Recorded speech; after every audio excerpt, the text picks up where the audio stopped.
Greetings, everyone. I want to speak about the racism of the government's agenda and the racism of cuts, because this government wants to cut everything to do with equality, and all of the cuts are impacting disproportionately on different groups of people, in terms of equality. And this year marks the 50th anniversary of the March on Washington and Martin Luther King's iconic I Have a Dream speech. It also marks the 50th anniversary of the Bristol bus boycott, which led to the first race law in the UK, and was a campaign that was fully supported by Tony Benn as the local MP at the time.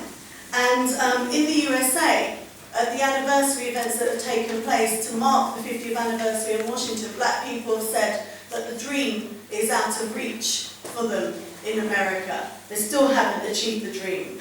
And what we're seeing in the UK is the equality gains that have been made have been stripped away daily by the current government. We're told that we're living in a post-racial Britain where race equality policies and law aren't needed, and the reality is that racism is increasing. There's a disproportionate impact of cuts on black, Asian and minority communities, but also disabled people, women, LGBT people, and so on, and particularly young people and older people as well. So when you add up all of the people that are impacted by cuts, actually we make up the majority. And the cuts, the disproportionate impact of cuts, are actually amplifying racism that already existed in society before austerity took place. And we're seeing a whole host of racist campaigns taking place in the UK, and actions and policies that are leading to increased racism.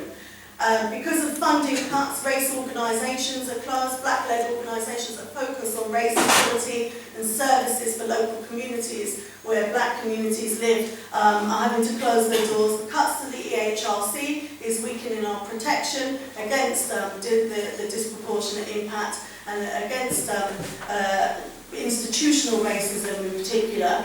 And the weakening of equality law is an ongoing issue, which there's still more to come. Even though we've tried to fight it along the way, there is more to come in that respect. And there's discrimination in the criminal justice system, stop and search, racist attacks, and growing attacks on migrant communities, both migrant communities that are new to the UK and migrant communities that have been here for several generations.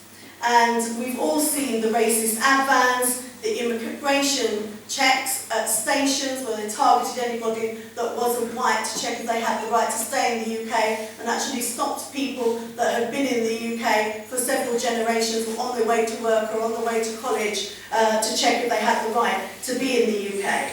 And we've seen just in the last week Tristram Hunt, who's a shadow Labour minister, attack Black History Month, calling it an unedifying beauty contest between Mary Seacole and Florence Nightingale, implying that we shouldn't have it and there's no need for it, and that actually some ceramics event that takes place in October is far more important than Black History Month. So it's not just the condemns that are attacking black communities. The reason we have Black History Month is not because we want a separate Black History Month. It's because our history has been written out of the history books. It's written out of the history curriculums in schools. And one of the most racist pieces of law I've seen is the immigration bill. And the second reading took place this week, and only 20 MPs voted against it. Of course, Jeremy was one of the 20. And, but in general terms, the Labour Party support the immigration bill. And what the immigration bill will do is create an apartheid state in the UK, which will mean that landlords will have to check immigration status before somebody can rent a property. You won't be able to get a driving licence, you won't be able to get married, and you may have to pay to access the National Health Service, which is a human rights breach, in my view. How can you be ill or be sick or desperately need medical care and you can't get access to it unless you pay a huge amount of money that you can't afford? So Movement Against Xenophobia is a new campaign that's just been formed, which we launched in Parliament a couple of weeks ago. It's made up of 65 organisations that are responding to the attacks on migrant communities and particularly to the immigration bill. And I'd urge all of you to get behind the campaign, to sign up to it and stand up to the immigration bill, because the committee stage is coming up. And organisations that have an interest in race equality need to respond and can put in written submissions. The government agenda is not just about cuts and austerity. It is about discrimination, inequality, and it's racist in intent. And whilst we have to fight the far right, and it's right that we fight the far right, and we hold counter demonstrations against the EDL and so on, we must fight the racism that impacts on the lives of black migrant people every day in the UK, because the two go hand in hand.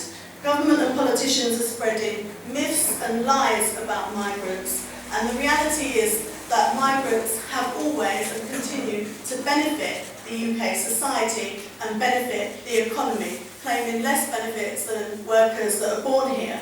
And I think one of the ways we can do that is to celebrate and embrace our multicultural society that we live in, and not allow division to take place between different communities, because what the government want is for us to be pitted against each other, fight amongst ourselves and detract from what they're doing in terms of cuts and austerity. So we need to stand together, because it's the only way we can win if we stand together. The impact of government attacks, of cuts, of poverty and inequality, they're all the things, I think, that bond us together.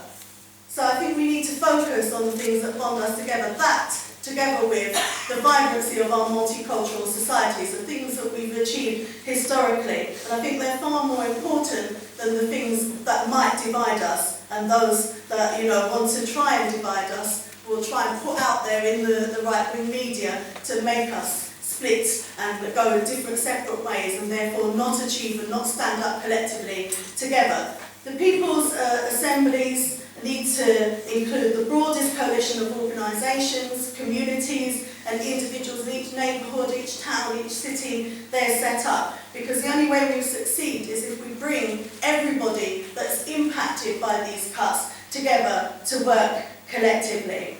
And I'd say thank you for inviting me, thank you for putting on this North London event, and what we need to see is many, many more across the UK, because if we all come out together and we reach every community that's impacted by cuts, we make up the vast majority and we can win against this government, and we must win against this government. Thank you.